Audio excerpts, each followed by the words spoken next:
Welcome back to WJZ Saturday Morning. It is now 8:15 in the morning, and happening right now is the Walk to End Alzheimer's over at the Maryland Zoo.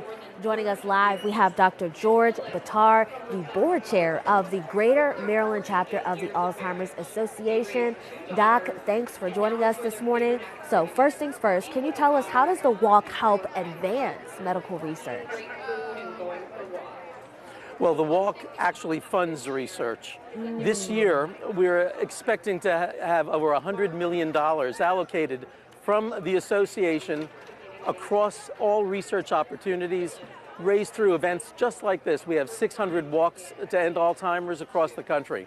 So it's by these type of events that we could actually fund the research that's needed to help combat this disease. Wow. Now, also the Go ahead.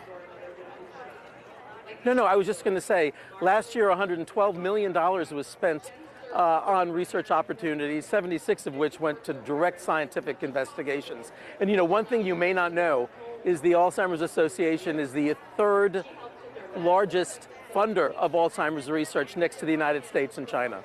Wow, third. That is remarkable. So my next question is, the Alzheimer's Association says that Alzheimer's disease is now in the age of treatment. What are some of the new treatments and what do they do? Well, it's interesting. Over the past 25 years, there have been remarkable changes, but we've seen a big change over the past 4 years.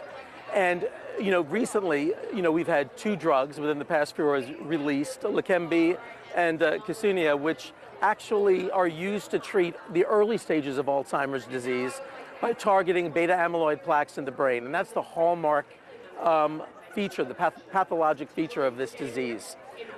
We also in May have developed a new blood test, which is able to actually pre-screen patients that have Alzheimer's disease, especially those 55 or older with early cognitive impairment. So we've made a lot of advances over the past several years.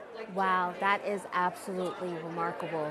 Now, we also learned that 4 Johns Hopkins researchers who received funding from the Alzheimer's Association will actually hold a white flower in the Promise Garden ceremony today to symbolize the hope of finding a cure.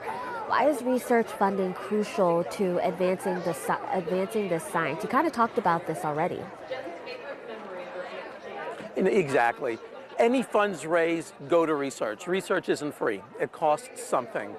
But, we realize that in the last year, 2011, the NIH annual budget for Alzheimer's research was under $500 million, which is just a drop in the bucket when you compare it to other big organizations. But this year, it's budgeted at $3.8 billion, a huge increase. And we attribute that to the advocacy like you see behind me, and also to legislation that has gone to help deal with this specific problem. We have the National Alzheimer's Project Act that has been rolled out, and that really will go to help coordinate not only care to individuals, services, and research opportunities. So they're doing an awful lot nowadays to help fund research. Wow. Thank you so much, Dr. Batar, for your expertise and your time and all the work that you're doing to fight this disease. We will be checking in with you all in about 30 minutes. My pleasure. Thank you all very much. Welcome back to WJZ Saturday Morning. Happening today, the Walk to End Alzheimer's fundraiser is happening at the Maryland Zoo. We're joined by Ellen Torres, the development director at the Alzheimer's Association. Ellen, good morning. Thank you for joining us. How are you doing? I'm doing fabulous. Thank you. Good morning to you. Of course. Okay, I know the music is kind of loud because y'all are having a good time there, really raising money for this cause. Now, what is the significance of all of the people behind you holding those flowers? They are absolutely beautiful. They are, and each one of those flowers is a different color, represents where someone is in their journey. So somebody who is living with the disease or any of the dementias would hold the color blue, unless you're a little boy, and then little boys tend to like the blues, but it really does represent someone for dementia. Yellow is for somebody who's a care partner or a caregiver or someone who loves someone who is living with Alzheimer's or another dementia.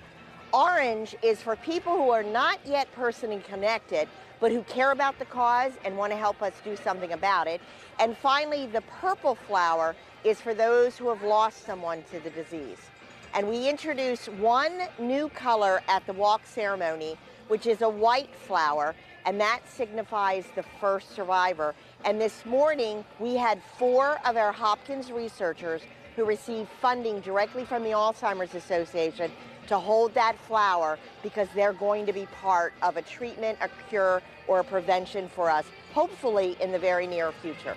Yeah, we talked a bit about that earlier with Dr. Batar. It's really remarkable how far we have all come with research and in hopes of coming and finding a cure to all of this. It's truly amazing. Now, I know a lot of people want to know just how many people in Maryland are impacted by Alzheimer's. We have about 276,000 people in Maryland who are impacted by the disease itself, but then multiply that number by 2 or 3 or more to represent their caregivers, the people who love them, the family members. So as you can see, it really becomes a huge issue for people. And there isn't probably anybody who can say, I don't know someone who is affected. Because there is either a coworker or a friend, a neighbor, someone who is living with this. Yeah, I know it all too well. Both of my grandparents fought this disease, so my heart is definitely with everyone that's impacted. Ellen, we're running out of time, but we really appreciate you and all the work everyone is doing out there to really make this a phenomenal event and to raise the funds needed for research. We appreciate you, and we will see you all soon. Thank you so much.